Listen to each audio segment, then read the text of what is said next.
Alors, bonsoir, bonsoir à tous. Connectez-vous, on se laisse. Mettez-vous en ligne, chers parents, chers amis, chers frères. Mettez-vous en ligne, mettez-vous en ligne, mettez-vous en ligne.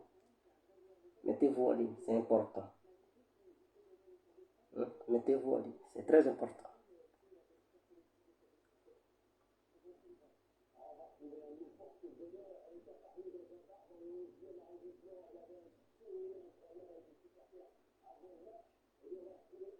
Connectez-vous. Partagez le direct, partagez le direct, partagez le direct, partagez le direct. Partagez le direct massivement. Partagez le direct massivement. On va quitter ici. Partagez le direct. Partagez-le, partagez-le, partagez-le. L'incontournable. Partagez le direct en quitté ici. Partagez le direct en quitté ici. J'espère que tout le monde va bien. Ah, l'incontournable guerre complet. Il est là en personne.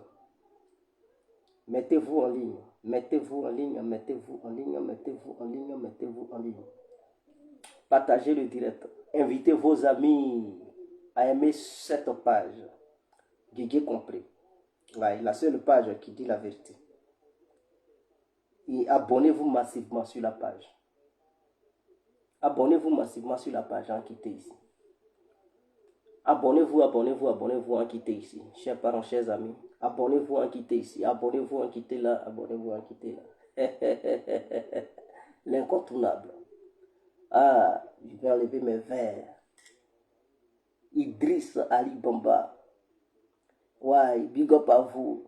Thomas Kodak. Big up à vous. J'espère que tout le monde va bien. Tout le monde est connecté. J'espère que tout le monde est connecté et que tout le monde va bien. Issoufou Sankara, big up à vous. Alors, donc, nous allons rentrer dans le but du sujet sans trop tarder. Bonsoir, bonsoir à tous et à tout temps. Pour tous ceux qui ne me connaissent pas, je suis l'incontournable guerre complet tout terrain, l'homme dont on parle, l'homme qui n'a pas froid aux yeux, l'homme qui ne marche pas ses mots. Vous pouvez aussi m'appeler devant la vie, l'homme n'est rien, gouverneur italien, docteur Montan, appelez-moi Boum. Laisse-moi mourir 5 heures plein droit, El Padrino Camari des Oulamodia. Alors, nous voilà à nouveau devant cette caméra pour vous parler un peu de l'Ukraine. On ne va pas trop durer, mais on va faire le briefing de la situation sur le terrain, c'est très important. Et le titre de la vidéo est clair. Pourquoi l'OTAN veut rentrer en guerre contre la Russie? Voici la question posée. Alors, c'est très clair et simple. Vous savez bel et bien qu'il y a des laboratoires militaires en Ukraine installés par l'OTAN. Je dis bien des laboratoires militaires en Ukraine installés par les pays membres de l'OTAN. Et celui qui pilote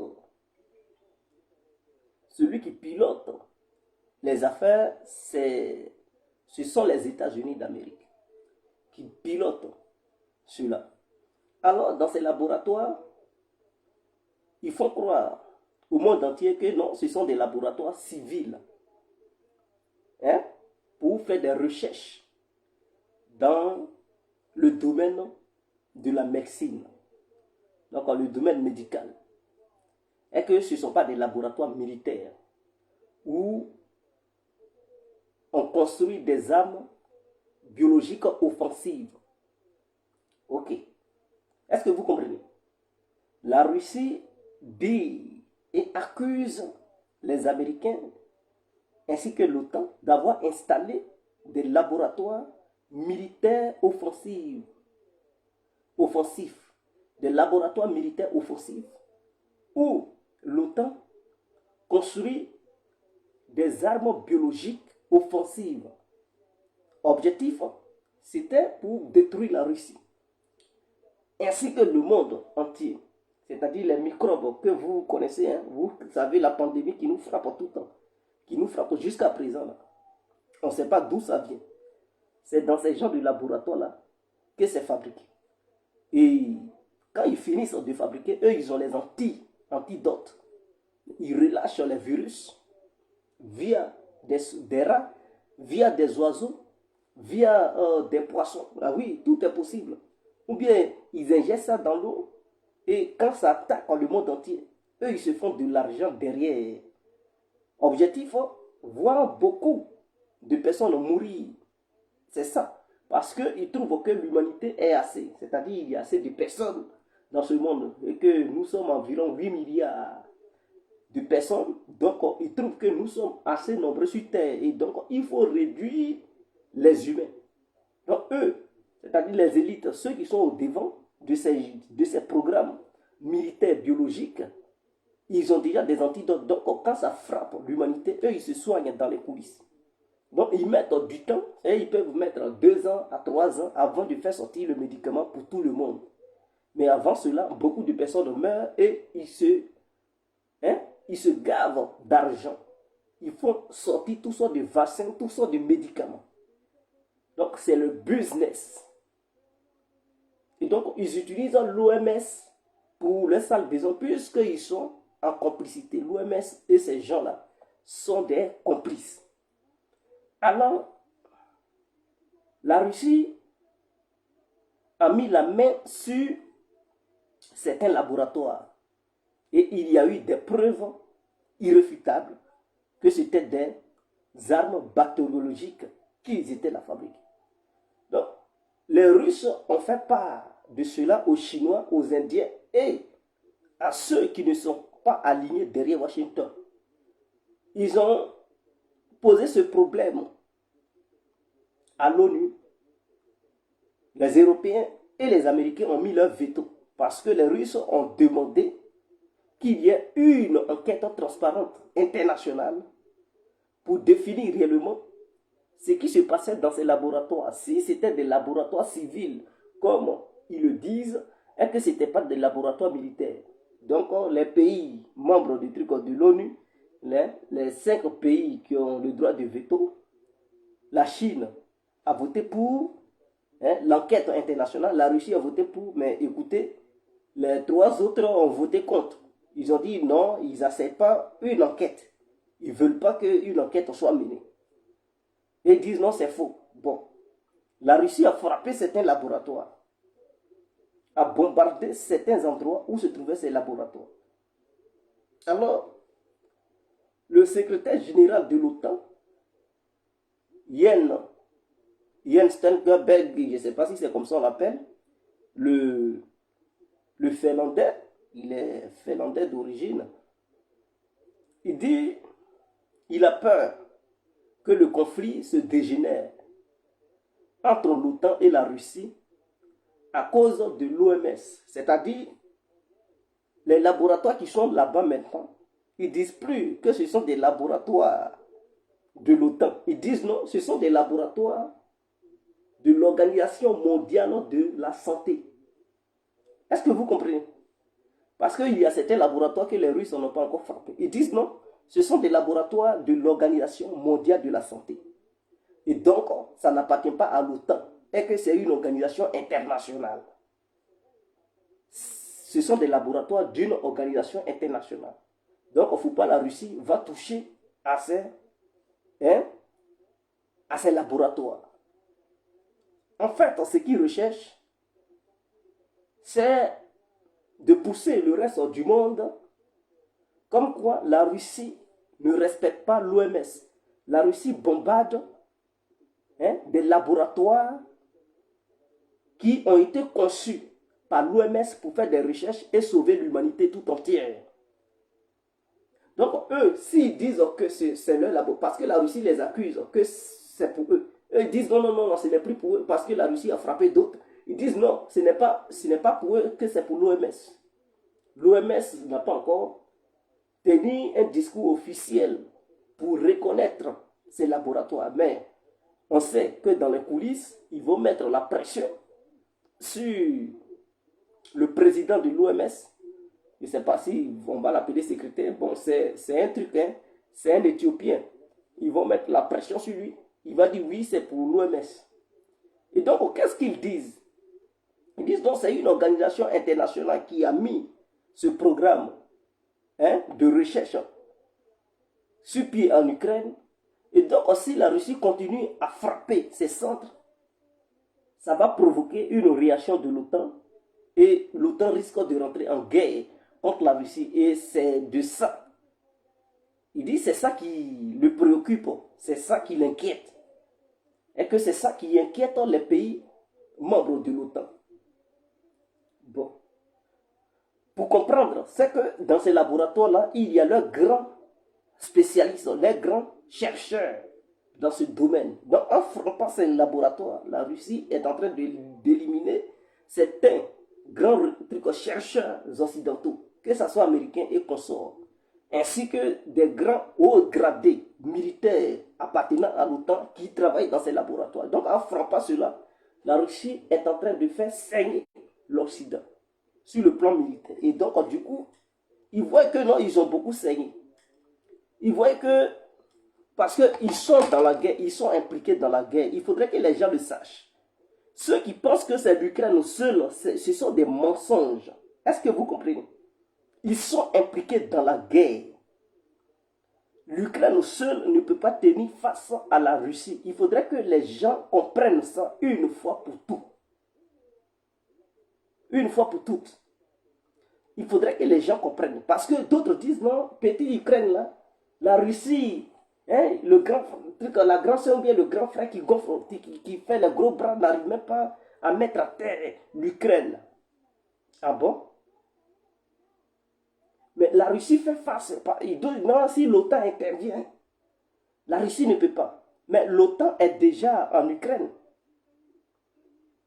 Où l'OTAN n'a pas encore intervenu, c'est en matière de trucs, comment on appelle ça? Des navires de guerre. Utiliser leurs navires de guerre ainsi que certains de leurs avions. Sinon, ils sont déjà là-bas. Toutes sortes de missiles, ils utilisent là-bas. Les missiles anti-navires, ils dosent eux-mêmes. Vous pensez que quand on dit l'Ukraine a frappé, là, c'est l'Ukraine qui frappe? Ce sont les militaires ukrainiens même qui frappent, non? Allez-y en Pologne, vous verrez un grand cimetière militaire polonais. Mais est-ce que les Polonais, là, ils font quoi? Et puis, ils sont là, construire un grand cimetière pour eux, en Pologne, là-bas. Il y a quoi? Est-ce qu'il y a la guerre en Pologne pour qu'il y ait un grand cimetière militaire polonais? Mais allez-y là-bas, ils meurent, ils sont là, ils ont créé un grand cimetière pour eux. Mais s'ils ne sont pas impliqués là-bas, comment se fait-il que des corps rentrent chaque jour en Pologne pour qu'on les enterre? Voici la question. Donc ça veut dire, non seulement l'Ukraine enterre ses morts, mais il y a des pays voisins qui eux aussi enterrent leurs morts. Ce qui veut dire que l'armée nationale polonaise se trouve sur le territoire ukrainien. Même il n'y a pas si longtemps, il y a une information qui dit que la France a constitué une milice privée, hein, dérivée de trucs de la DGSE, hein, le renseignement français. On appelle ça quoi là? J'ai oublié un peu le nom, qui est là-bas, spécialisé dans les renseignements et la préparation des matériels militaires pour aider les Ukrainiens à frapper. Est-ce que vous comprenez? Donc, les Américains, les HIMARS qui vont en Ukraine, ce ne sont pas les Ukrainiens eux-mêmes qui les tirent. Quand ça tombe en panne, il faudrait que ça se répare. Il faut connaître cela. Ce sont les Américains qui sont là-bas, qui font la maintenance, pour ne pas que ça tombe dans la main des trucs des militaires russes. Est-ce que vous comprenez? Quand ça tombe en panne, ils doivent réparer. C'est eux qui font truc. Et les renseignements, les Ukrainiens, ils n'ont même pas de satellite. Ils n'ont aucun satellite militaire pour faire des renseignements satellitaires. Et donc, il y a des moments, c'est-à-dire la nuit, ils vont faire comment pour tirer?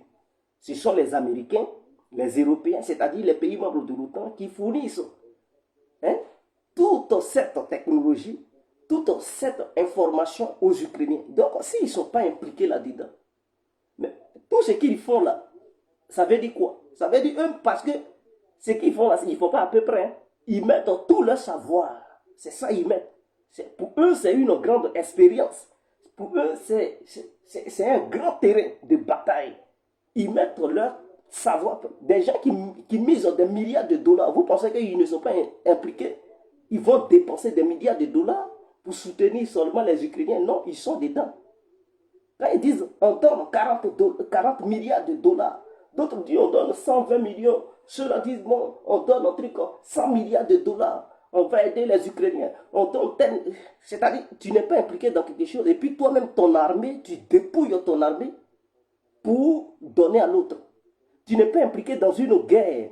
Tu affames ton propre peuple, c'est-à-dire ta propre population, pour le bien-être de l'autre. Vous rêvez comment?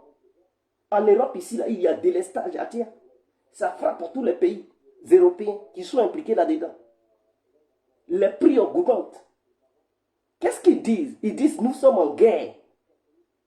Ce sont les Africains qui disent ils ne sont pas en guerre. Non, non, non. Eux, ils disent ils sont en guerre. Pourquoi ce n'est pas encore devenu officiel? C'est parce qu'il y a des armes nucléaires derrière. Qui fait que chaque pays impliqué là-dedans, indirectement, dit non, non, non, non, je ne suis pas en guerre. Je ne suis pas un truc. Je n'ai pas mes troupes sur le terrain. Mais en réalité, ils ont leurs troupes sur le terrain. Et ils donnent, arrivés là-bas, ils leur donnent des tenues militaires ukrainiennes. C'est comme ça que ça se passe. Et puis pour eux, là, ils n'appellent pas ça miliciens. On dit les volontaires, les combattants volontaires. C'est comme ça qu'ils les appellent. Ils ne disent pas milice, hein. Ils ne disent pas mercenaires. Non, non, non, non. Ils disent que ce sont des volontaires qui vont combattre. Mais ces volontaires-là, ce sont des forces spéciales en fait. Ils font partie des différentes armées régulières des pays membres de l'OTAN. C'est ce que les gens doivent savoir.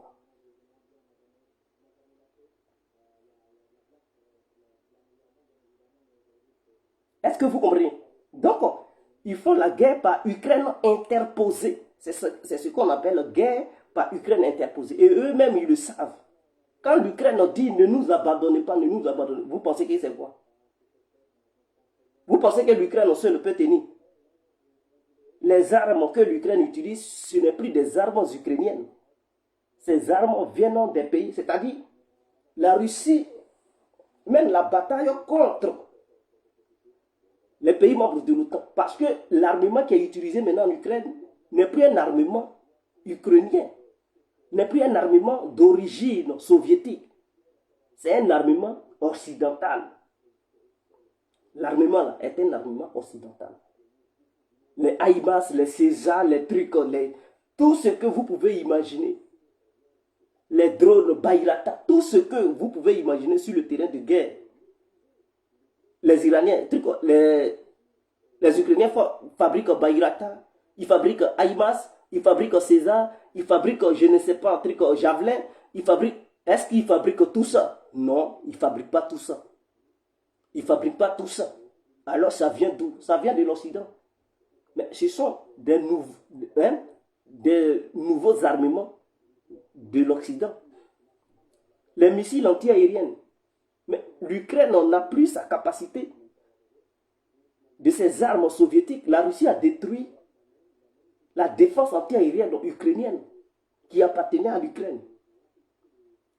Les S-300 qui opèrent encore là-bas, ce sont des S-300 des pays membres de l'OTAN. Comme la Grèce, la Pologne, la Lituanie, l'Estonie, République tchèque, c'est moi qui veux citer. La Roumanie, tous ceux-là, leurs armes, ils envoient ça là-bas. C'est ça qui fait que l'Ukraine a toujours les S-300.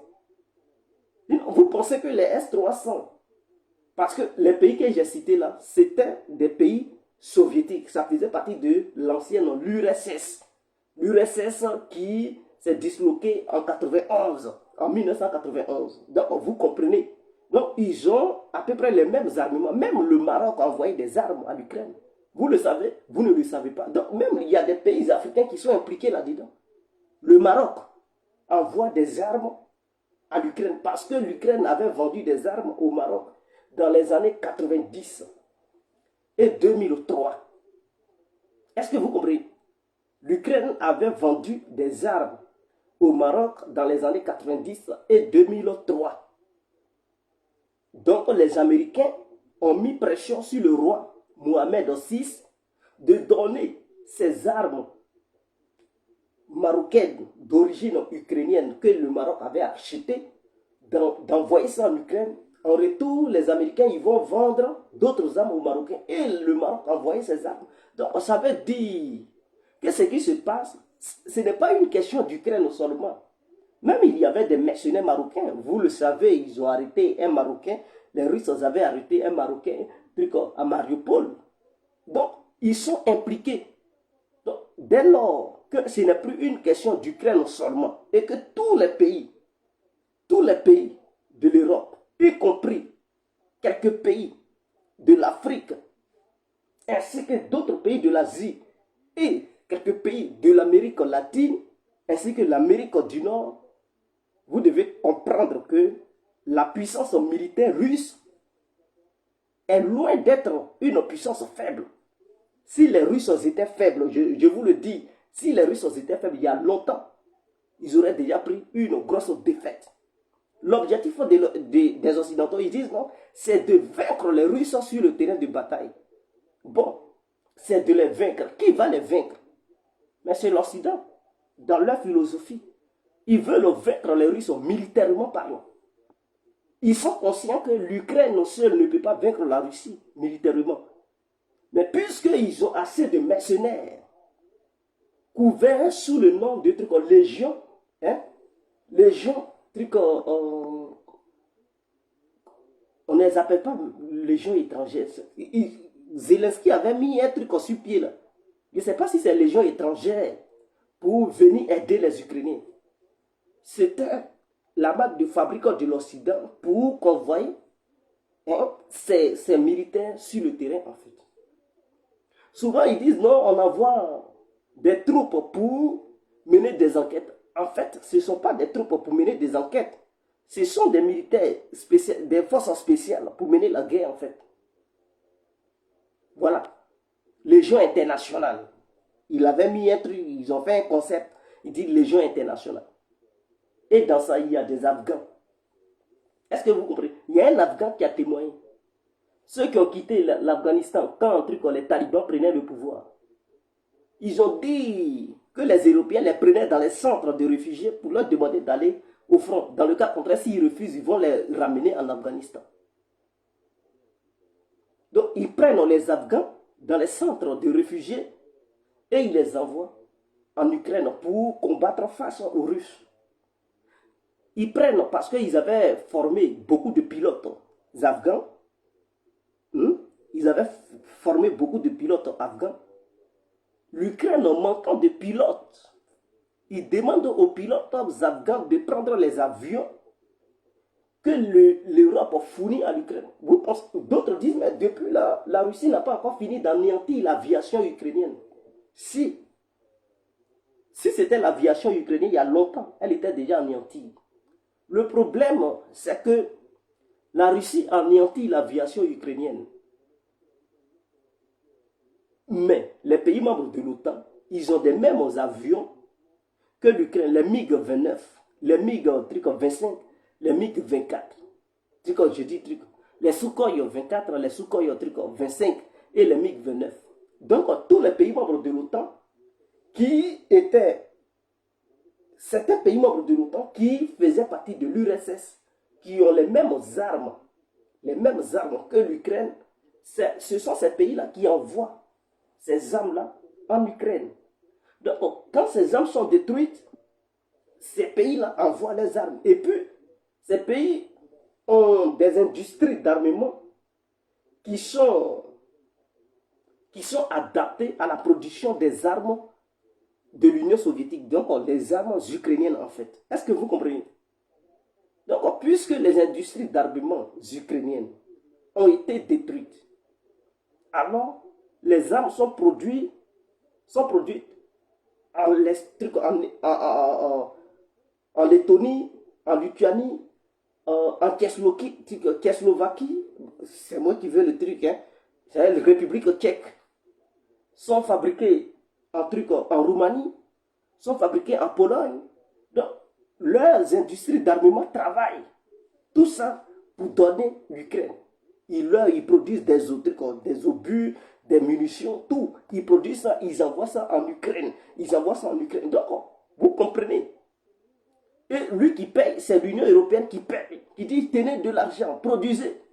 L'Amérique débloque l'argent, produisez beaucoup. L'Amérique aussi, elle prend. Aussi, dans ses stocks, elle envoie, elle demande aux autres pays, ne relâchez pas, nous on va vous donner l'argent, produisez, donnez aux Ukrainiens, ils vont tenir. Mais comment l'Ukraine, par moment, et en manque de soldats, ils disent, bon, envoyez truc, hein, ceux qui veulent partir, nos forces spéciales, allez-y en Ukraine, portez des tenues ukrainiennes, restez sur le terrain. À Bakhmut, ce ne sont pas des Ukrainiens même qui combattent, ce sont des Américains, des Allemands, des Polonais, c'est eux qui sont là-bas sur le terrain. C'est eux qui tiennent la ville de là-bas. Donc les forces spéciales allemandes, les forces spéciales américaines, polonaises, qui sont à Bakhmut. Il faudrait que les gens le sachent. Le territoire russe qui avait été frappé la fois passée, c'était l'OTAN qui avait préparé le plan. Quand l'Amérique dit non, elle ne savait pas. Non, les Russes ont dit les Américains savaient. Et ils ont mis les détails. Ils ont aussi des renseignements, ils savent. Ils disent les Américains savaient. Et que ce sont les Américains même qui ont préparé le plan. Et ils ont demandé aux Ukrainiens de tirer. Et les tirs ont été ajustés par l'OTAN pour tirer sur l'aérodrome où se trouvaient les bombardiers russes, les Tupolev. Est-ce que vous comprenez? Donc c'est l'OTAN qui avait donné l'ordre, c'est l'OTAN qui a préparé les choses. Les Ukrainiens, ils n'ont pas la capacité d'atteindre parce que leurs armes à longue portée ont été anéanties dès les premières semaines. Ils avaient des missiles qui avaient eu une portée de 150 à 250 km. On appelle ça les Toshka-U. Le missile balistique s'appelait les Toshka-U. Ça avait eu une portée de 150 à 250 km. Mais ces missiles sont interceptables le plus tôt possible. Donc ça ne pouvait pas atteindre certains territoires russe, certains endroits, puisqu'il y a des missiles anti-aériens. Les missiles anti-aériens plutôt. Alors, qu'est-ce qui se passe? Les Européens donnent des missiles à longue portée aux Ukrainiens. Quand ils ont touché la ville qui est placée à 200 km de Moscou, ce sont les Occidentaux qui ont fourni des missiles à longue portée. Ils ont même fourni déjà, parce que aujourd'hui, il y a eu des frappes sur Melitopol. Melitopol est situé à plus de 80 km. Or, les missiles HIMARS dont disposent les Ukrainiens ne peuvent pas atteindre Melitopol qui est situé à plus de 80 km. C'est-à-dire, les missiles HIMARS dont possèdent les Ukrainiens, ça a une portée de 80 km. Donc, s'ils frappent au-delà de 80 km, ce qui veut dire qu'ils ont reçu des armes venant de l'Occident qui vont au-delà de 80 km. Donc, petit à petit, l'Occident est en train de franchir certaines lignes rouges. À un moment donné, ça risque de dégénérer. Il faudrait que les gens le sachent. À un moment donné, parce qu'ils disent, bon, on a fait ça aujourd'hui, il n'y a rien eu. On fait ça demain, après-demain, le lendemain, surlendemain, et un jour, ça va péter. Parce qu'il y a toujours un jour, c'est un jour. Les Russes, on sait que ce sont des gens qui ont le sang-froid, ce sont des gens qui ne réagissent pas vite. Sinon, Vladimir Poutine a dit l'opération spéciale devrait commencer plus tôt. Mais il a patienté pendant 8 ans. C'est-à-dire de 2014 en 2021. Je ne sais pas si c'est 8 ans ou combien là. Il a patienté pendant tout ce temps. Il a patienté pendant tout ce temps. Il dit qu'il pouvait commencer parce que tout ce temps, les gens du Donbass ont mouru. Il y a eu 14 000 morts. 13 000 à 14 000 morts. Mais Poutine a patienté pendant tout ce temps. C'est à un moment donné, il ne savait plus quoi faire. Parce qu'il n'était pas écouté les Occidentaux. Le narguet, il disait, oh mais va te faire foutre, on n'a pas besoin de toi. Tout ce que tu veux, garantie de sécurité, on n'en a rien à foutre. Chaque pays est libre de faire ce qu'il a envie de faire. Donc, il était dans l'obligation de mener les opérations parce que c'était déjà un génocide qui se passait vers le Donbass. Voilà comment il a agi. Donc, il a patienté pendant 8 ans.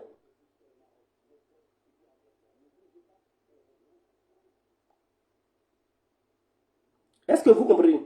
Donc, ce que les Occidentaux font, petit à petit, on est là à se rapprocher d'une guerre qui va dégénérer. Eux-mêmes, ils commencent à parler.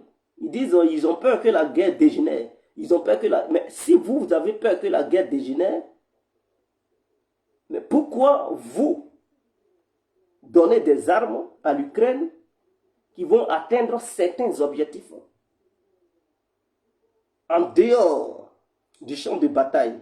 Quand ils disent, et il y a certains généraux qui disent, il faut frapper la Russie pendant qu'ils font leur défilé militaire, il faut bombarder le truc comme le défilé militaire.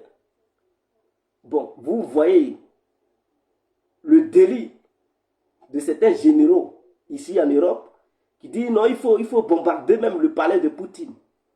Bon, vous comprenez que si cela arrivait, si son palais, c'est-à-dire le Kremlin était bombardé, mais ça va dégénérer parce que les Russes eux-mêmes, ils n'allaient pas accepter. Si Poutine disait non, non, ne réagissons pas, lui-même, ils vont le buter pour dire mais dégage. Ils allaient mettre quelqu'un qui allait réagir immédiatement et déclencher une guerre, voilà, qui allait aller au-delà du truc de l'Ukraine. Parce qu'ils savent que les armes que les Ukrainiens utilisent, ce ne sont pas des armes ukrainiennes, ce sont des armes occidentales.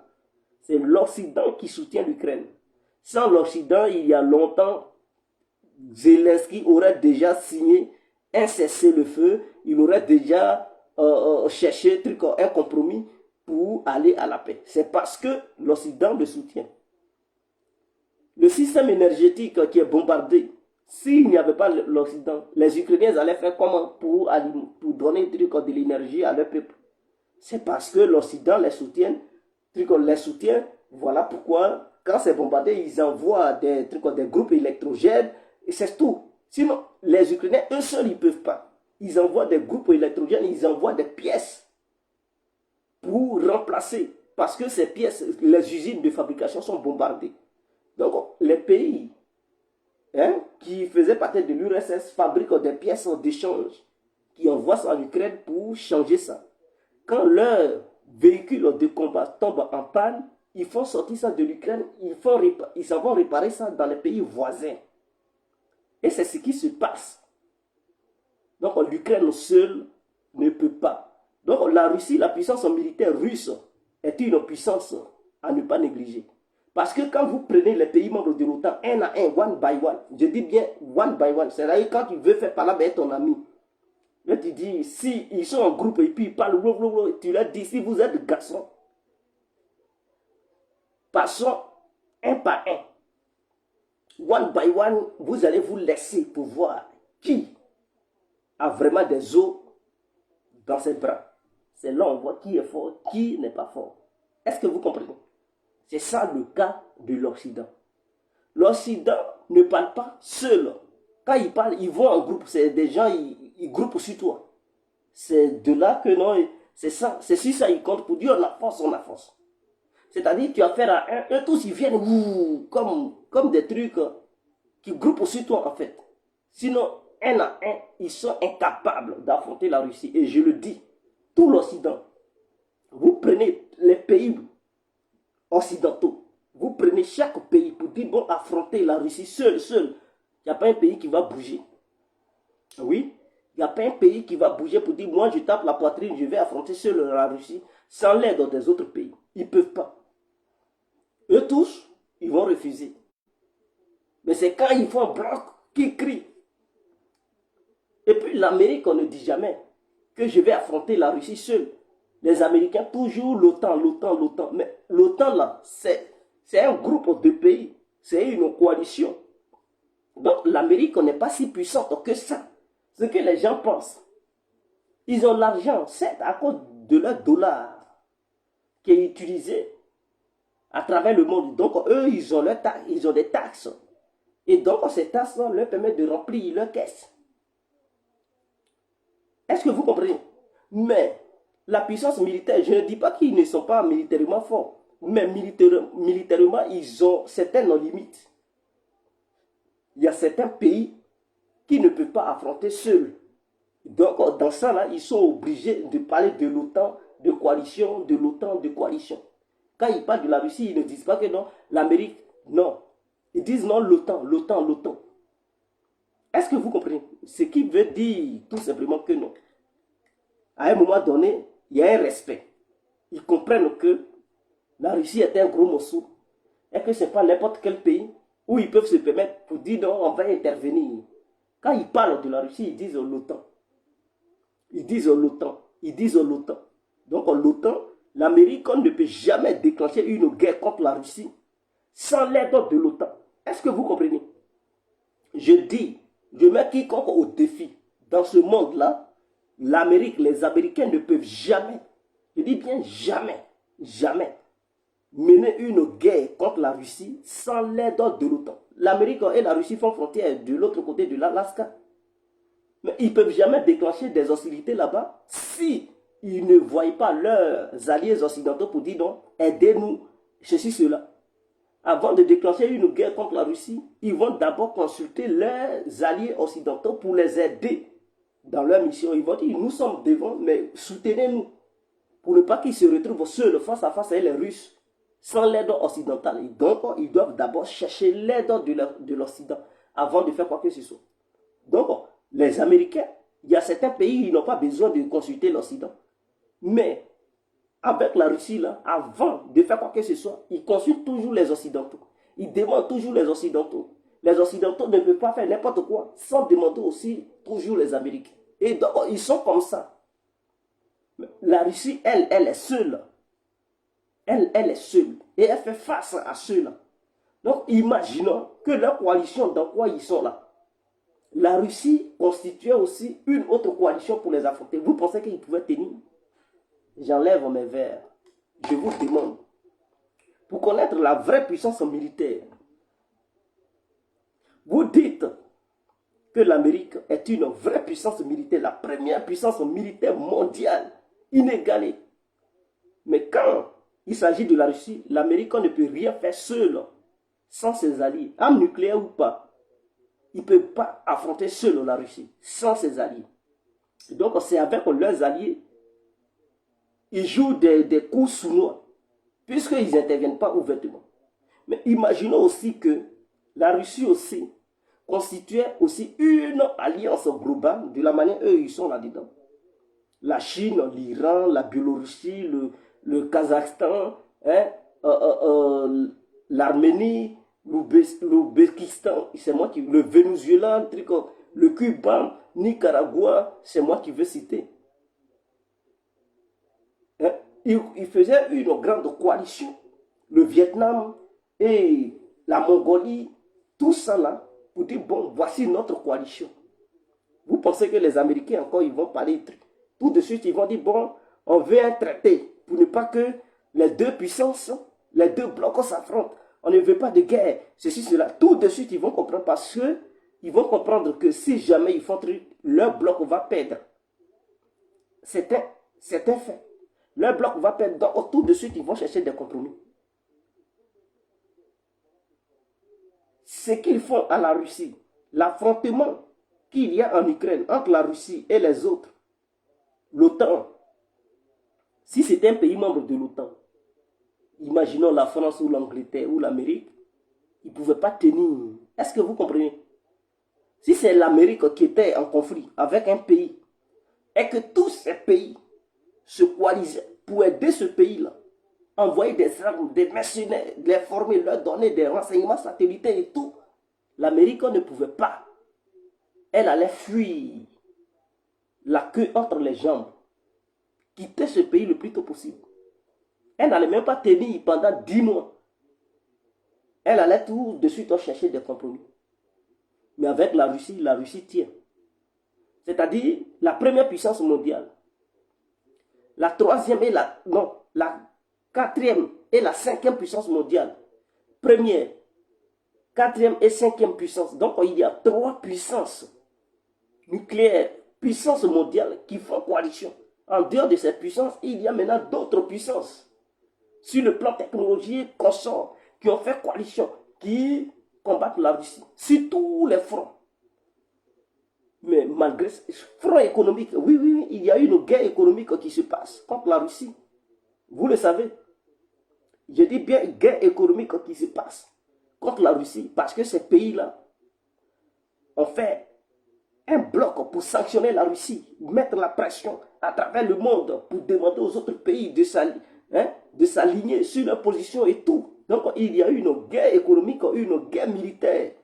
Donc celui qui ne voit pas clair, c'est celui-là qui va dire c'est l'Ukraine seule. L'Ukraine seule ne peut pas mettre embargo sur la Russie, ne peut pas mettre, ne peut pas prendre des sanctions dures contre la Russie, l'Ukraine seule, non. C'est parce que l'Ukraine est avec un groupe de pays, un boing.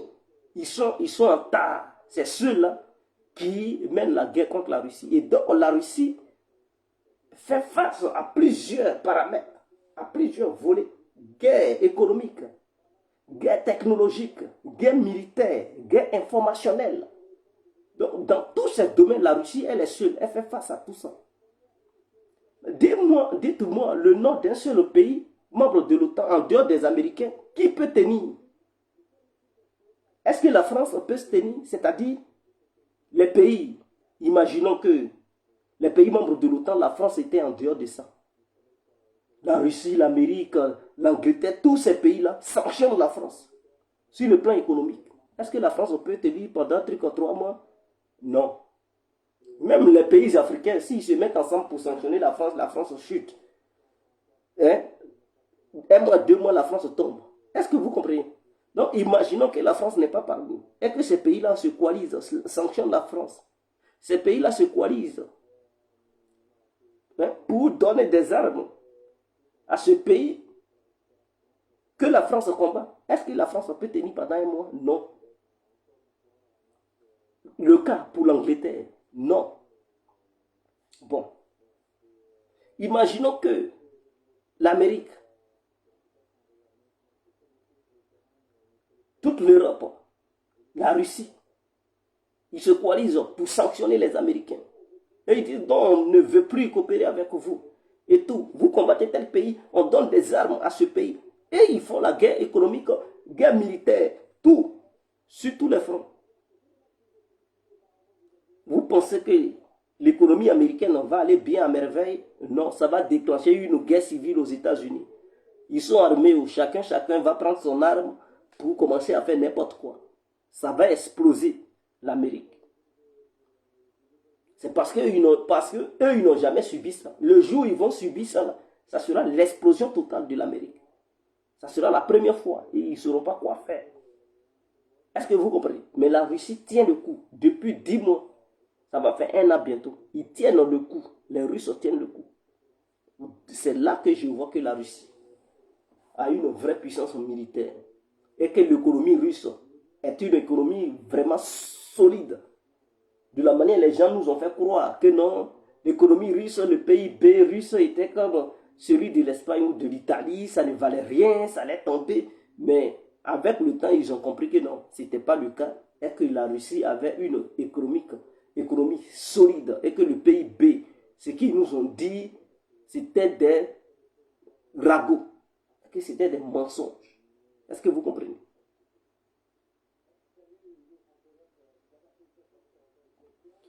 Non, l'Ukraine n'est pas un petit pays. L'Ukraine n'est pas un petit pays. Il y a quelqu'un qui pose la question pourquoi la Russie laisse tous ces pays rentrer sur le territoire ukrainien sans réagir. Comment tu peux réagir? L'Ukraine n'est pas un petit pays. C'est un pays qui fait 2 fois la France. Est-ce que vous comprenez? C'est-à-dire, je peux prendre 2 fois la Côte d'Ivoire par exemple. C'est un pays qui est vaste. Il est grand. Il est bien grand. Et tous ces pays qui sont autour de l'Ukraine sont les ennemis de la Russie, font partie de l'OTAN. Donc il y a des frontières partout. Est-ce que vous comprenez? Il y a des frontières, les entrées et sorties partout. Donc, avec une telle situation, comment tu peux empêcher des mercenaires, des trucs, des gens qui portent des tenues militaires? Ils sont en civil, ils rentrent une fois sur le territoire, ils changent de tenue, ils sont des militaires. Ils rentrent en tant que des civils, une fois sur le terrain, ils font sortir leur bague pour dire, ah, nous sommes des militaires, j'appartiens à telle division, je suis membre des forces spéciales de tel pays. Comment tu peux savoir? Comment est-ce que tu peux savoir? La Moldavie qui est là, même si la Moldavie ne fait pas partie de l'OTAN et de l'UE, mais la présidente moldave qui est là, elle est truc anti-russe fatiguée. Elle permet aux armes de rentrer truc en Ukraine. La Roumanie, membre de l'OTAN, ça fait frontière l'Ukraine. Est-ce que vous comprenez? La Pologne, tout ça, mais ils sont nombreux, tous ces pays qui sont aux alentours là, et ils ont des grandes frontières avec l'Ukraine. Donc pour empêcher les armes de rentrer, c'est très difficile. Il faudrait que la Russie lance une offensive vers l'ouest de l'Ukraine. Parce que c'est là-bas tout le trafic passe. Maintenant, concernant les armes de guerre, vous comprenez, c'est qu'il y a des trains qui quittent en Occident. Ils mettent des trucs, des chars de combat, et il y a des wagons où il y a des civils. Et donc, si tu frappes le train, non seulement il y a des wagons, il y a des wagons qui transportent les armes, des munitions, et en même temps, il y a des voitures. Quand je dis voitures, ça veut dire les trucs de train où il y a des civils. Donc, si tu frappes, non seulement ça va tuer des milliers de civils, et tu vas dire non, tu as bombardé les armes. Eux, ils vont prendre ça pour faire de la propagande, pour dire non, non, non, tu as tiré sur un train civil. L'objectif, c'est de dire la Russie commet des crimes contre l'humanité. Et pousser le reste du monde à dire ah, mais la Russie a tiré sur un train qui transportait des civils. Ils vont même aller filmer pour faire la propagande sur les médias. Donc, quand c'est comme ça, la Russie ne peut pas frapper ces trains. Elle est obligée de laisser ces trains-là rentrer avec les armes. Voilà le vrai problème. Parce qu'ils ont montré. Maintenant, d'autres, ils prennent les remorques. Ils font monter, ils font monter des trucs, des canons dans les remorques et puis ils habillent ça. Et c'est comme des remorques, c'est comme des civils qui transportaient des céréales, qui transportaient des marchandises. Pourtant, ce sont des armes qui sont remplies dans ces remorques-là. Des caisses de munitions qui sont remplies. Donc, si tu frappes ces remorques, ils vont dire, oh, tu tires sur des véhicules civils. Voilà, c'est tout ce qu'ils font. C'est ça qu'ils font. Donc, c'est un problème, c'est une situation qui est vraiment délicate en fait. C'est compliqué. C'est compliqué. C'est pas pour dire les chars de guerre sont alignés, ça marche sur la route, on roule et puis ça rentre. Sans que non. Ils ont une stratégie. Et c'est ce qu'ils font depuis. Et que ça marche. C'est ce qu'ils font. Parce qu'en faisant ça, ils savent que les Russes, on ne peut pas frapper. Parce que pour eux, c'est un piège. S'ils frappent, oh, crime contre l'humanité. Même les missiles anti-aériens ukrainiens qui tombent sur les bâtiments, quand ça tombe sur un bâtiment, ils disent que ce sont les Russes qui bombardent les bâtiments civils. Est-ce que vous comprenez? C'est ce qu'ils disent. C'est parce que pour la Pologne, ce qui est tombé en Pologne, là c'était délicat. L'OTAN devrait dire la vérité. Sinon, sans la vérité, bon, ils rentraient en conflit. Et comme ils ne veulent pas, ils n'étaient pas encore prêts pour rentrer dans un conflit direct avec la Russie, ils étaient obligés de dire aux yeux du monde entier que non, c'était un missile ukrainien. Révéler la vérité. Donc, ce qui veut dire la défense anti-aérienne ukrainienne, quand ça lance certains missiles, souvent, ça tombe sur des bâtiments civils. Et quand ça tombe sur des bâtiments civils, vous voyez Zelensky, malgré qu'on dise c'est un missile ukrainien, ou bien c'est des missiles ukrainiens qui étaient tombés en Pologne, il disait que non, non, non, c'est les Russes, c'est les Russes. Mais imaginons que leurs propres missiles frappent des trucs, des bâtiments civils en Ukraine même. Eux, ils vont dire, c'est eux, Ukrainiens. Non, ils ne vont jamais dire ça. Ils vont dire, ce sont les Russes. C'est l'objectif. Pour dénigrer la Russie, ternir l'image de la Russie. Voilà pourquoi on dit, non, les Russes bombardent des écoles. Et quand ils disent ça, ils disent, non, il y a eu un mort, un blessé. Ou bien, souvent, ils disent, il y a eu un bombardement massif russe. On dit, mais bilan humain. On dit, non, il y a eu 2 morts. Bombardement massif. Où il y a 100 missiles qui ont été tirés et seulement 2 morts. Si les Russes ont tiré sur des trucs, des bâtiments civils ou des civils, mais il y allait avoir un carnage. Est-ce que je me fais comprendre? S'ils tiraient sur des bâtiments civils, ils tiraient sur des civils, 100 missiles ont lancé, et puis on dit non, bilan humain 2 morts. Non, c'est parce que c'est des cibles bien visées qui sont frappées. Et ces cibles-là, ce ne sont pas des cibles. Ce ne sont pas des bâtiments civils ou des trucs, je ne sais quoi, des hôpitaux ou collèges ou je ne sais quoi. Ce sont des trucs bien précis et concis. qui sont militaires ou énergétiques, qui sont frappés. Voilà pourquoi il n'y a pas assez de morts lorsque les Russes lancent des missiles pour frapper des points stratégiques. Maintenant, les bâtiments que vous voyez, c'est endommagé et tout. Un missile peut passer, il est de passage. Lui, il a un objectif. Le missile a été guidé quelque part, téléguidé. Donc, lui, le missile a un objectif. Aller frapper un endroit précis et concis. Maintenant, s'il est de passage, il n'a pas encore atteint son but. Et puis, il y a un autre missile qui l'intercepte. Vous voulez qu'il fasse quoi? Mais il tombe dans le billard, il tombe n'importe où. Donc, s'il tombe n'importe où et que c'est sur un immeuble, ils font la propagande. Oh, les Russes tirent sur des immeubles. Voilà le problème, en fait. Est-ce que vous comprenez? Ou bien si le missile a été détruit en l'air là-bas, mais c'est un missile qui est fait de fer. Il y a des trucs, des moteurs. Donc, tout ça, là, ce sont des débris. Quand ça tombe, ah tiens, si ça tombe sur un immeuble, ça fait il y a de l'impact. Donc, ça tue des civils. Et eux, ils filment, ils disent non, ce sont les Russes qui ont tiré sur ça. Ils ne disent pas que non, ils ont intercepté le missile. Et donc, le missile n'a pas atteint son objectif et c'est tombé en route. Au moins, si c'est clair comme ça, les gens sauront. Mais ils ne disent pas ça. Ils disent non, ils tirent sur des civils. Non, les missiles de croisière, ce ne sont pas des trucs, des lance-roquettes. Ce sont des lance-roquettes qui ne sont pas téléguidés. On lance ça va pour détruire. Ce n'est pas précis. On lance ça dans un endroit pour frapper l'endroit totalement. Mais un missile, quand on le lance, il est guidé.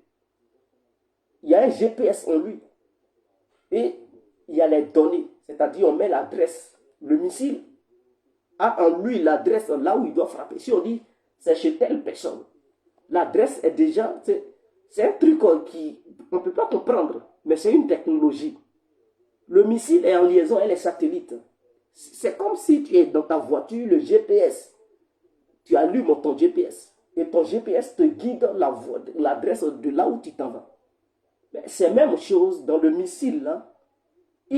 C'est en liaison avec les satellites. Donc il y a des GPS dans le missile. Il y a des puces dans chaque missile. Et donc, quand les données sont enregistrées, c'est déjà intégré.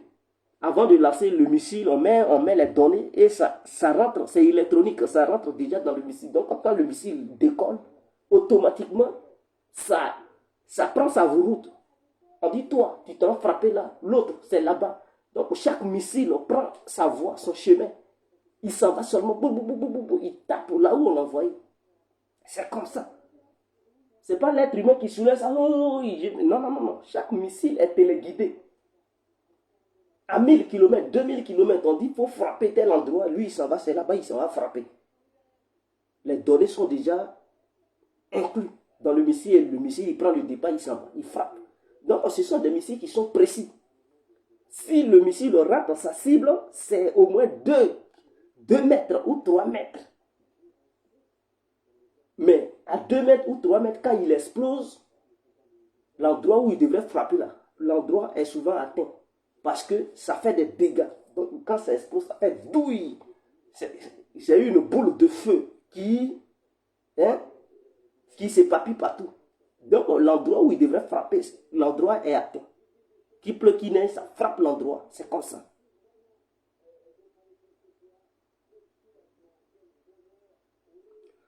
Non, les Russes vont gagner. Ils ont tout. Hier, ils ont fait débarquer 200 chars. Le T-90, bon, ce sont des nouveaux chars qui sont des chars qui ont des protections en fait. Donc les anti-missiles, les missiles anti-chars que les Occidentaux ont donnés aux Ukrainiens, ces chars-là sont protégés contre ces missiles en fait. Donc ces chars ont des protections qui détruisent ces missiles anti-chars, qui résistent à ces missiles anti-chars en fait. Parce que les chars que les Russes avaient envoyés sur le terrain au début, c'était des chars T-72. Donc des chars des années 70, 80 par là. Les chars soviétiques, les T-72, les T-60 et les T-80. Donc, ces chars n'avaient aucune protection. Puisque les Russes étaient convaincus qu'ils partaient faire une opération spéciale chez les Ukrainiens et contre les Ukrainiens. Donc, ils n'avaient pas besoin de déployer des armes, des nouvelles armes en fait. Mais comme ils ont compris que dans cette fois-ci, ce n'est plus une question d'Ukraine, et que l'Occident s'est immiscé dans son affaire, les Américains et les Occidentaux, ils dépensent des sommes colossales, des armes, les renseignements, même jusqu'à Elon Musk. Ils prennent des satellites civils. Tous les satellites sont dirigés sur l'Ukraine. Parce qu'ils veulent coûte que coûte vaincre la Russie. Donc chaque pays européen envoie ses satellites en Ukraine pour donner des informations. Les Américains, Elon Musk, les Français, les Allemands, les Anglais, les Polonais, c'est moi qui veux citer, les Turcs, tout le monde envoie ses satellites. Ils ont besoin des informations en tout cas pour donner ça à l'Ukraine. Donc, les Russes ont compris que ce qui se passe, ce n'est plus une question d'Ukraine à la Russie, mais c'est une question de l'OTAN face à la Russie. Donc la Russie commence à se préparer. Elle a reconstitué ses stocks d'armes. Elle a fabriqué, parce que eux-mêmes ils reconnaissent, il y a des missiles qui ont été tirés récemment. Les Russes ont fait semblant, ils ont tiré un missile qui a été fabriqué même dans le mois de novembre. Pour faire comprendre aux Occidentaux que non, votre embargo ne nous empêche pas de fabriquer des missiles. Donc qu'est-ce qu'ils ont fait? Ils ont envoyé 200 chars. Le T-90, donc le nouveau char, et le T-14 Armada. Donc ce sont des chars offensifs, ce ne sont pas des chars défensifs. Donc ce sont des chars qui sont conçus pour mener des offensives. Alors ces chars ont été envoyés vers le Donbass pour préparer une offensive sur l'Ukraine. Et il y a d'autres armes qui vont arriver parce que d'autres armes sont en cours. Même les Occidentaux reconnaissent que la Russie est en train d'augmenter encore son arsenal nucléaire. Donc, est en train d'augmenter d'autres missiles parce que les Russes ont dit d'ici fin 2022, il faudrait qu'ils fabriquent 50 nouveaux missiles intercontinentaux, le Samad. Donc, c'est l'objectif qui s'était donné. Donc, ils ont dit qu'ils doivent fabriquer 50 missiles nucléaires Samad qui ont eu une portée de 18 000 km. Donc, ce sont des missiles qui ont eu une portée. Avant, leur missile, c'était 11 000 km. Maintenant, ils ont augmenté la portée. C'est 18 000 km.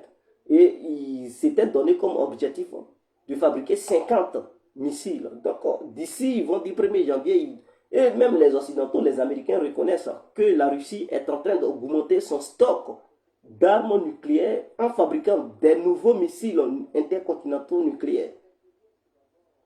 Et Obama est sorti, il dit non, il faudrait que tous les pays soient dénucléarisés, il faut que tous les pays détruisent leurs armes nucléaires. Et quand les Américains ont vu ça, c'est là, ils ont dit bon, il faut le contrôle des armements nucléaires, il faut limiter la production des armes nucléaires, ceci, cela. Et ils ont fait une réunion en Turquie et ils devraient signer un truc. Les Russes ont dit non, on ne veut pas. Voilà, parce que les Américains, qu'est-ce qu'ils veulent? Ils savent que les nouveaux missiles que les Russes fabriquent en ce moment, ce sont des missiles qui ont une grande portée que les Américains n'ont pas. Parce que les missiles américains ne font pas 18 000 km. Voilà. Et ce sont des missiles qui ont une capacité de manœuvrer dans l'atmosphère et frapper partout dans le monde, à travers le globe terrestre, frapper partout. Est-ce que vous comprenez? Sans être interceptés. Et donc les Américains, voyant les Russes fabriquer de telles armes nucléaires, ils se disent non, il faut intervenir pour leur dire de négocier, on va signer pour qu'il y ait un contrôle de l'armement pour ne pas qu'ils fabriquent. Parce que pour eux,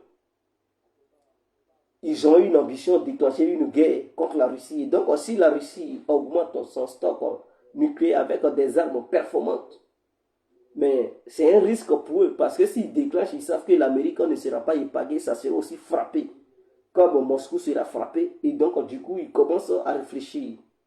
Et c'est ce qui fait trembler les Occidentaux. Ici, on est ici, ils commencent à trembler, ils disent, mais Et Poutine dit, bon, comme les Américains ont changé leur doctrine militaire pour dire ils vont frapper de manière préventive, les Russes ont dit, bon, si on réfléchissait aussi sur ça, pour dire, nous aussi, on peut frapper les premiers. Donc, les Occidentaux, ils commencent à discuter pour dire, ah, Poutine a changé de bouche, ils disent, la Russie peut frapper le premier. Et les pays occidentaux ici commencent à se diviser. D'autres disent, ah, où on va là, on va quand même un peu trop loin, faisons très attention, on ne veut pas de confrontation directe avec la Russie.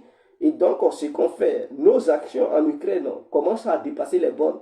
Et d'autres pays veulent ce truc, hein, veulent même prendre du recul.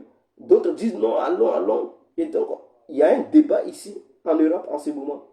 Parce qu'ils ont peur que ça dégénère. Parce qu'eux-mêmes, ils voient, ils sont sur le terrain et ce qu'ils font, ils comprennent que ça commence à aller trop loin et un bon matin, ça peut dégénérer. Donc, du coup, ils commencent à parler entre eux. Et le chancelier allemand, il a dit non, lui, il veut que le conflit s'arrête.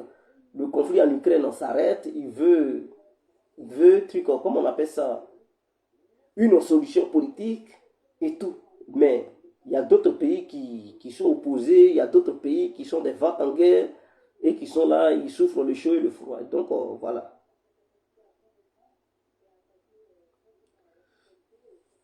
Ah, s'il y a conflit, nous tous, on va fuir, on va prendre bateau, non? La Méditerranée sera remplie de trucs, sera remplie par les bateaux. Donc, voilà un peu ce qu'il y a.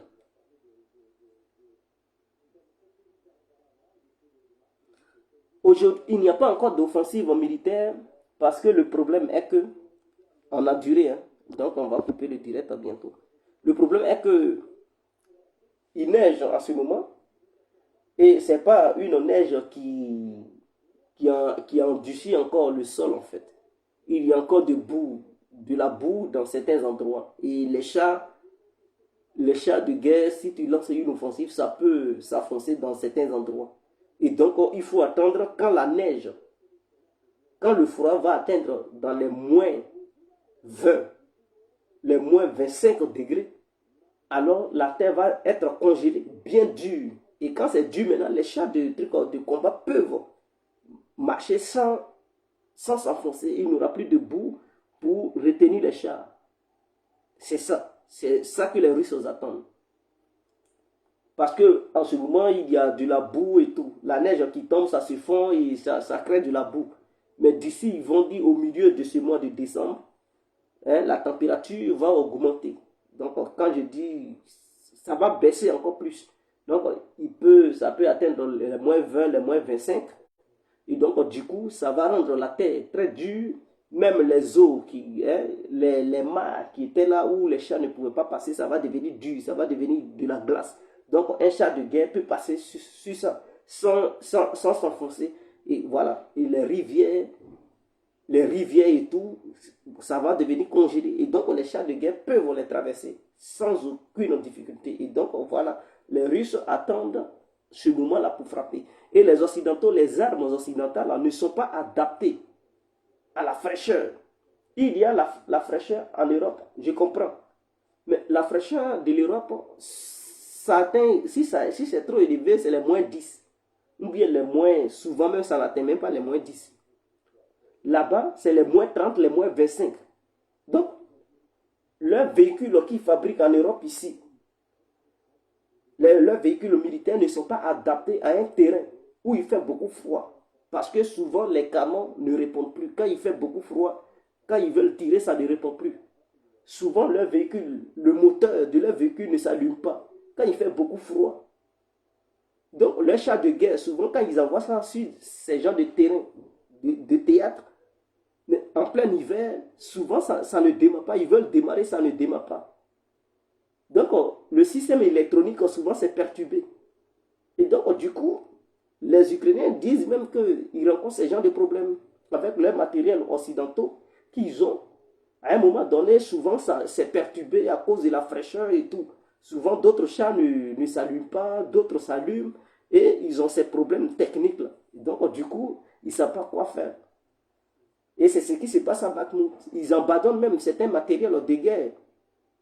La fraîcheur est forte là-bas. C'est les Wagner qui sont là avec les Keken qui sont dans les matés. Eux-mêmes, ils se plaignent. Souvent, d'autres, quand on les envoie à Bakhmout, ils disent non, non, non, ils ne veulent pas aller.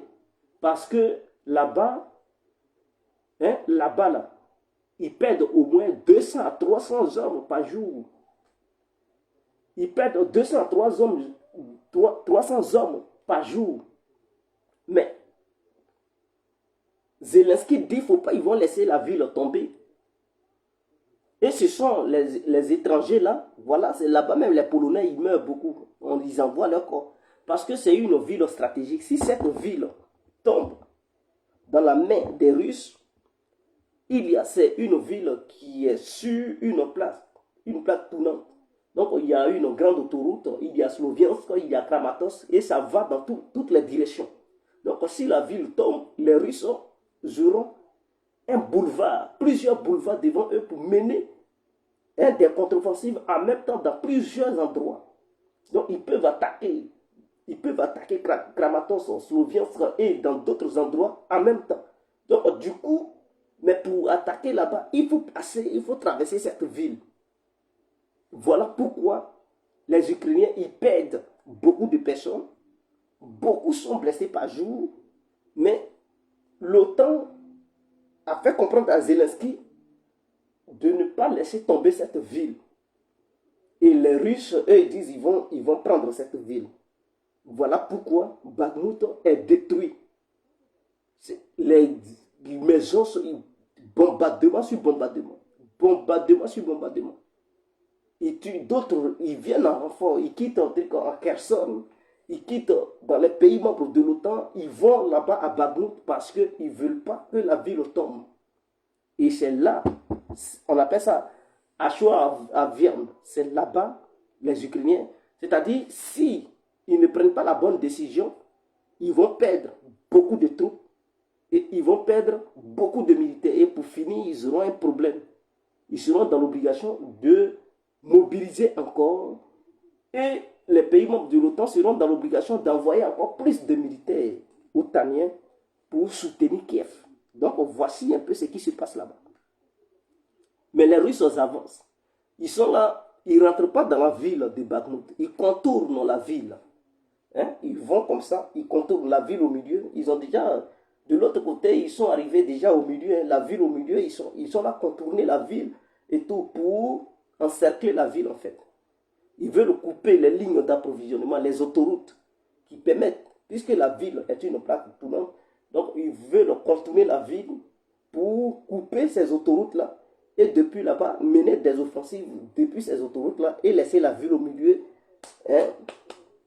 boucler la ville pour que ceux qui sont là-bas, les mercenaires et les soldats ukrainiens, eux-mêmes ils vont se rendre. Et c'est ce qu'ils sont en train de faire.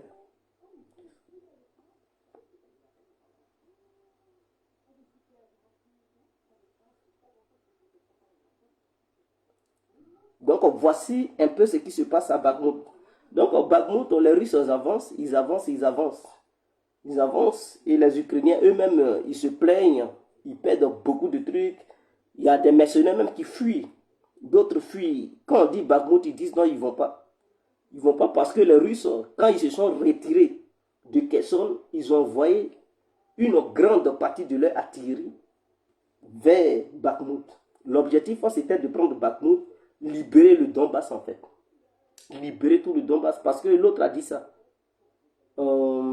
Peskov, il a dit que la Russie ne veut plus s'approprier d'un nouveau territoire, mais elle veut libérer les territoires qui font partie des 4 régions, les 4 oblasts, donc Kherson et trucs. Même hier nuit, la Russie a pris une île de Kherson vers le sud. Il y a une île qui est liée même à Mykolaïv. Donc l'objectif, les Russes ont pris cette île-là et ils sont envoyés des matériels parce qu'ils avaient quitté la rive droite de Kherson pour venir vers la rive gauche. Maintenant, il y a une île. C'est coupé comme ça. Il y a l'eau qui sépare et l'île au milieu. Et l'île est à côté d'eux-mêmes de Mykolaïv. Donc hier, les forces spéciales russes ont débarqué sur l'île. Ils ont éliminé les forces ukrainiennes qui étaient positionnées là-bas. Ils les ont éliminées et ils ont pris position. Ce n'est pas l'ancienne île, c'est une nouvelle île. Ils ont pris ça et ils sont là envoyés des matériels militaires. Objectif frapper vers Mykolaïv pour couper la ligne d'approvisionnement qui quitte vers Odessa. Donc, voilà. Avec cette île-là, c'est une position stratégique. Ça peut frapper, ça peut couper l'approvisionnement. Donc, ils vont bombarder la route qui quitte Odessa vers Mykolaïv. Et de Mykolaïv vers Kherson vers Zaporozhye. Ils veulent couper cette ligne-là. Et donc, en positionnant leur artillerie sur cette île, ils vont pilonner Mykolaïv nuit et jour. Donc, voici un peu. Nuit et jour plutôt. Nuit et jour. Donc, voici encore ce qui se passe. Donc, ne vous inquiétez pas. Ne vous inquiétez pas. Les Européens, ce qu'ils espéraient, c'était de voir l'armée russe être faible et tout, mais ce qu'ils ont fait, les Russes vont encore renforcer leur armée et ça leur a permis de liquider leurs vieux matériels et ils vont recomposer leur armée de nouvelles matériels, ou bien de nouveaux matériels en fait. Donc c'est une erreur stratégique pour les Occidentaux. Ils pensaient affaiblir l'armée russe, mais non, l'armée russe va encore devenir plus moderne. Parce que avec cet affrontement, elle a constaté ce qui lui manquait et elle va remplir ses tâches. Donc ça va devenir une armée complète en fait. Parce qu'ils vont noter tout ce qui leur manque. Et donc quand ça va finir, ils vont fabriquer des armes qui leur manquaient, leurs trous et leurs avantages. Les armes qui leur ont permis d'avoir certains avantages sur ces opérations, ils vont fabriquer en masse ce qui leur manquait, ils vont remplir ça et ils vont devenir encore une armée puissante. Donc ce qu'ils ne voulaient pas, c'est ce qui va se passer encore. C'est ce qu'ils ne voulaient pas là. Les Russes ont compris que les drones sont très importants. Ils vont fabriquer des drones ils vont chercher plusieurs types de drones parce qu'ils savent que non, la guerre moderne, il faut maintenant les drones. Ils vont améliorer encore leur système de défense. Ils vont créer encore des satellites militaires pour perfectionner leurs satellites militaires et de renseignement et tout. Ils vont créer ça. Ils vont créer certains armements de précision et des chars de guerre. Inventer certains chars de guerre et des avions. Parce qu'ils comprennent que les avions furtifs sont très importants sur un tel terrain où tout est miné de systèmes de défense anti-aérien. Et donc, ils vont chercher des avions performants pour pouvoir pénétrer le territoire ennemi. Et donc, tout ça, ils sont là à étudier ça. Et les Occidentaux leur donnent cette chance. Parce que les Russes, comme ils se disaient qu'ils avaient beaucoup de matériel soviétique, donc ils n'investissaient pas. Ils créaient quelques avions, mais ils faisaient quelques exemplaires. Et puis bon, ils s'arrêtaient là. Ils ne produisaient pas beaucoup. Or, les Américains, eux, ils produisaient. Est-ce que vous comprenez? Donc, les Russes ont compris. Même, j'ai appris que Poutine a commandé 30 trucs Sukhoi 35. Et la société a produit déjà beaucoup, a donné déjà ça à l'armée. Donc, des Sukhoi 35, 30 commandés par Poutine. Et la société, l'industrie qui a produit ça, ce sont des Sukhoi 35 modernisés. Parce qu'il y a déjà des Sukhoi 35, mais ça, c'est modernisé. Et ils ont mis certains trucs, voilà, encore plus avancés par rapport au terrain militaire ukrainien et tout. Et donc, ces Sukhoi 35, c'est eux maintenant qui sont envoyés, les nouveaux là, qui sont envoyés sur le terrain pour détruire les avions ennemis et tout. Dès que ça décolle, ils abattent ça directement parce que le radar, ils ont mis des nouveaux radars à une longue portée pour permettre à ces Sukhoi de rechercher des avions ukrainiens qui décollent. Dès que ça décolle, ils abattent ça automatiquement. Donc, ils n'utilisent plus leur système anti-aériens pour abattre les avions ukrainiens. Ils utilisent maintenant des avions pour abattre d'autres avions ukrainiens. Et c'est ce qu'ils ont mis sur pied. Donc voilà, ça va leur permettre de faire beaucoup de recherches et se renforcer. Donc les Européens, ils vont avoir obtenu le contraire de ce qu'ils voulaient. Parce qu'ils vont se dire, ah, donc tous ces pays sont contre nous, donc nous sommes menacés, alors nous allons nous renforcer militairement. Et ils vont commencer à construire des trucs, même leur arsenal nucléaire, ils sont là renforcés. Ils sont là renforcés ça, ils vont créer, inventer d'autres, leurs armes, trucs hypersoniques, ils vont produire beaucoup, ils vont faire des recherches. Même, il se peut que même dans le futur, leur missile au calibre, ils transforment ça en un missile, un truc hypersonique. Un calibre hypersonique, voilà. Ils peuvent faire ce genre de recherche pour faire avancer encore la qualité et la portée du missile au calibre qui est l'équivalent du Tomahawk américain. Ils peuvent encore perfectionner ça. Donc voilà. Et les Européens vont obtenir le contraire de ce qu'ils voulaient et les Américains vont obtenir le contraire de ce qu'ils voulaient. Et donc là, les années à venir, il y aura une vraie confrontation. Donc, ciao, on est ensemble. C'était l'incontournable que j'ai rencontré.